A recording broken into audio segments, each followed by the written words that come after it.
এজন্য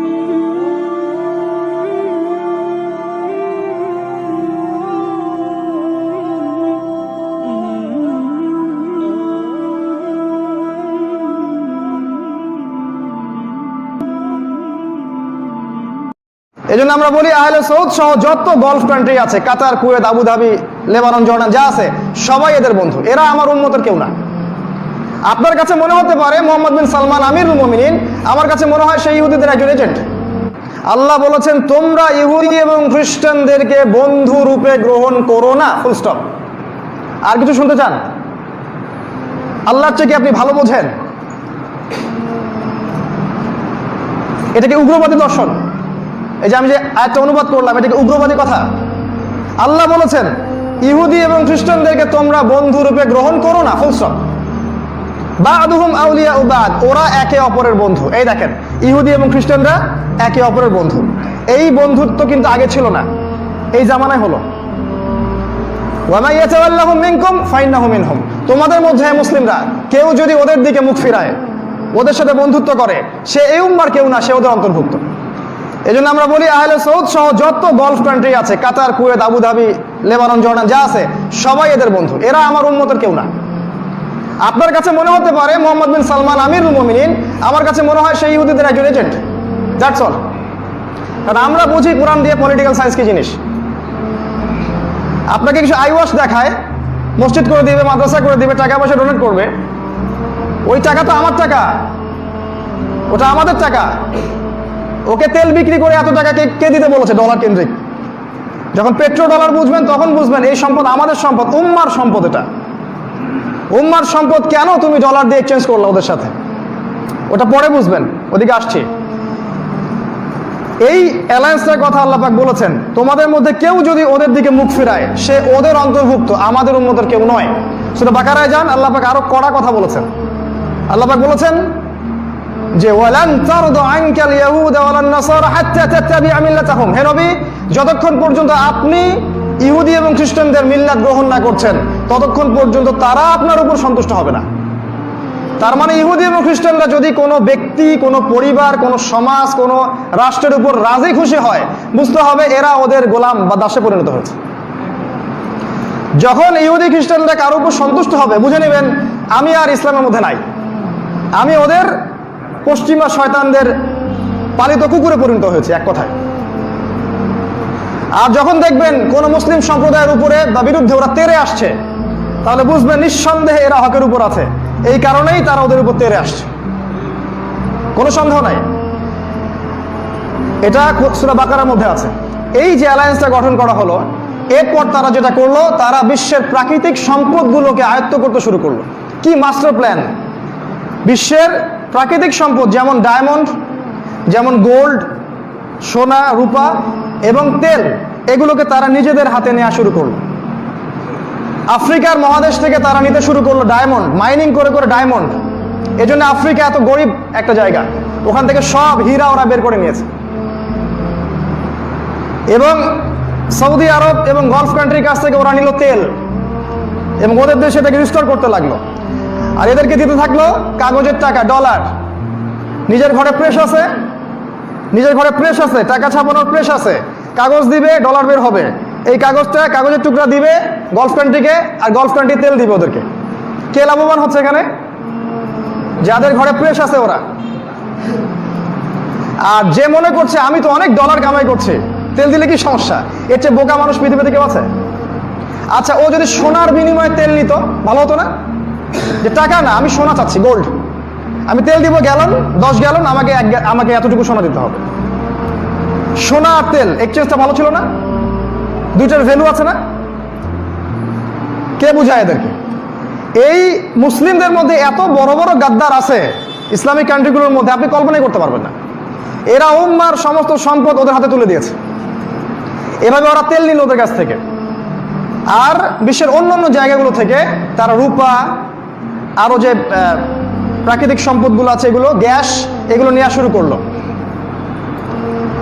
আপনার হয়তো বুঝে আসবে কেন তারা ইরাকে হামলা করে, কেন তারা ইরানকে আক্রমণ করতে চায়, কেন তারা মিশর দখল করতে চায়, জর্ডান দখল করতে চায়। প্রাকৃতিক সম্পদ, প্রাকৃতিক সম্পদ। আচ্ছা, এরপর তাদের অর্থনীতি কিন্তু শক্তিশালী হলো। কাদের কথা বলছি? এই যে অর্থনীতি শক্তিশালী হলো, এই টাকাটা দিয়ে ওরা কি করলো? আসলে এই টাকাটা দিয়ে ওরা যেটা করলো, ওরা সম্পূর্ণ পরিকল্পিতভাবে 1914 সালের দিকে প্রথম বিশ্বযুদ্ধ লাগিয়ে দিল একজন ব্যক্তির হত্যাকাণ্ডের মধ্য দিয়ে। এটা হিস্ট্রি পড়বেন, আজকে বলার অত সময় নাই। এবং এই প্রথম বিশ্বযুদ্ধে অনেকগুলো দেশ একত্রিত হয়ে গেল, অনেকগুলো কান্ট্রি, বহু মানুষ মারা গেল, অনেক মানুষের ইজ্জত চলে গেল, ঘরবাড়ি ধ্বংস হলো, জানমালের ব্যাপক ক্ষতি হলো। কিন্তু যারা যুদ্ধ লাগিয়েছে ওরা কিন্তু পর্দার আড়াল থেকে মজা উপভোগ করতে থাকলো, কারণ ওদের উদ্দেশ্য ছিল অন্য একটা।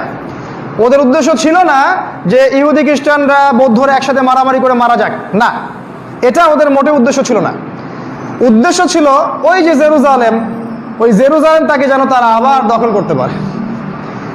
আর জেরুজালেম তখন কাদের হাতে ছিল? ওই অটোম্যান উসমানীয় খেলাফতের হাতে ছিল। আপনারা জানেন এটা। উসমানীয় খেলাফতের একটা শেল তখনও জীবিত ছিল, কিছু মানুষ, মুসলিম মানুষ উসমানীয় খেলাফতের আদলে ওখানে জেরুজালেম দখল করেছিল, আমাদের হাতে ছিল। এবার এই যে ব্রিটেন, সে আরব বিশ্বের নেতাদের সাথে চুক্তি করলো, ব্রিটেনের সাথে আরব বিশ্বের নেতারা সন্ধি চুক্তি করলো। তারা ভুলে গেল কোরআনের সূরা মাইদার 51 নম্বর আয়াত, সূরা বাকারার আয়াত, সব ভুলে গেল। টাকা, শুধু টাকার বিনিময়ে তারা ব্রিটেনের সাথে সন্ধি চুক্তি করে ব্রিটেনের খ্রিস্টান এবং মুসলিমরা, আরব কান্ট্রির মুসলিমরা একসাথে মিলে অটোম্যানদেরকে ওখান থেকে সরিয়ে দিল, অটোম্যানদের বিরুদ্ধে বিদ্রোহ করলো এবং জেরুজালেম মুক্ত হয়ে গেল। প্রচুর মুসলিমকে মেরে ফেলা হলো, অগণিত, হিসাব নাই। এবং 1914 থেকে 17 সালের মধ্যে তারা এই জেরুজালেমটাকে আবারও মুক্ত করে ফেললো। কারা করলো এটা? ব্রিটেন। এবং 2000 বছর পর আবারও ব্রিটেন পৃথিবীর সমস্ত ইহুদিদেরকে ওই যে জেরুজালেমে ডেকে নিয়ে আসলো। খেয়াল করে দেখেন, ব্রিটেন যে জায়গাগুলো দখল করেছে ওই জায়গাগুলো কিন্তু সে কখনো নিজের সুবিধা ছাড়া ছেড়ে দেয় নাই। যেমন আমাদের এখানে তারা দখল করেছিল না, 200 বছর শাসন করেছে। এই যে কাশ্মীরকে কেন্দ্র করে ভারত পাকিস্তানের যুদ্ধ লাগিয়ে দিয়ে গেছে, চিরস্থায়ী যুদ্ধ। এই যে আরাকানকে আমাদের থেকে বিচ্ছিন্ন করে দিয়ে গেছে। এই যে বাংলাদেশ পাকিস্তানকে একটা দূরত্ব সৃষ্টি করে দিয়ে গেছে। ওরা যেখানেই গিয়েছে, যতক্ষণ ওদের স্বার্থ উদ্ধার না হয়েছে ততক্ষণ পর্যন্ত ওরা ওখান থেকে চলে যায় নাই, কোনো জায়গা থেকে না। আর ব্রিটেন খুব অল্প সময়ের মধ্যে সারা বিশ্বের প্রত্যেকটা স্থল এবং নৌবন্দর দখল করে ফেলছে, স্থলবন্দর এবং নৌবন্দর দখল করে ফেলছে। কিন্তু রহস্যজনকভাবে জেরুজালেমকে তারা এমনি এমনি ছেড়ে দিল। দ্বিতীয় বিশ্বযুদ্ধের পর ইসরায়েলের আয়তন আরো বাড়তে থাকলো। আগে এতটুকু ছিল, আস্তে আস্তে এতটুকু, তারপর এতটুকু, তারপর এতটুকু, ডে বাই ডে। এবং এর ভিত্তি হচ্ছে জুলুম এবং পাপাচার এবং অন্যায়, অত্যাচার। অবশ্য ওকে কেউ পৃথিবীতে জঙ্গি রাষ্ট্র বলে না, ওকে পৃথিবীতে কেউ জঙ্গি রাষ্ট্র বলে না। কেউ বলে না যে ও কতগুলো পারমাণবিক অস্ত্র তৈরি করেছে, কেউ বলে না। 48-এর পরে সে জেরুজালেমে তার রাষ্ট্র গঠন করলো, একদম সার্বভৌম রাষ্ট্র। এবং সেই জেরুজালেম থেকে সে মিডিয়া, প্রযুক্তি, অর্থনীতি সমস্ত কিছু নিয়ন্ত্রণ করা শুরু করলো।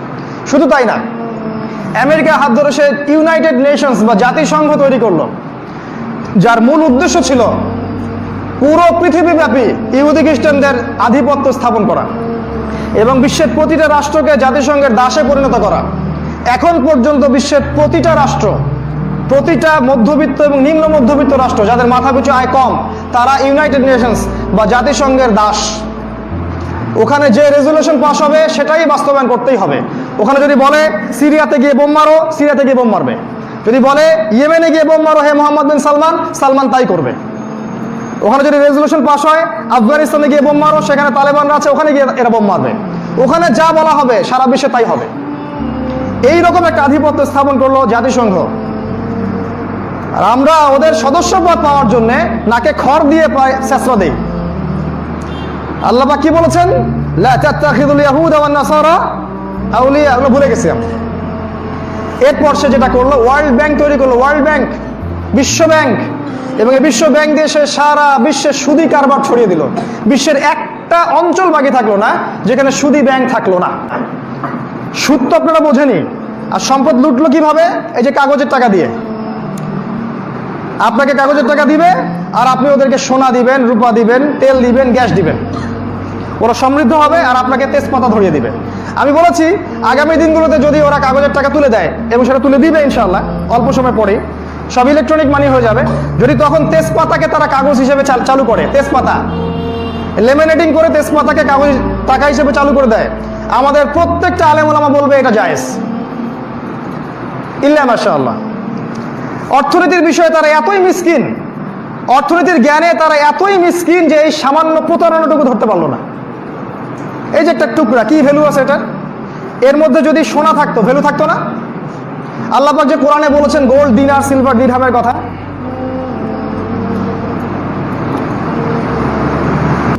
তুরস্কের প্রেসিডেন্ট যদি বলেন আমরা ইসলামী খেলাফত বাস্তবায়ন করতে চাই, দেখবেন ওদের টাকার মান পড়ে যাবে।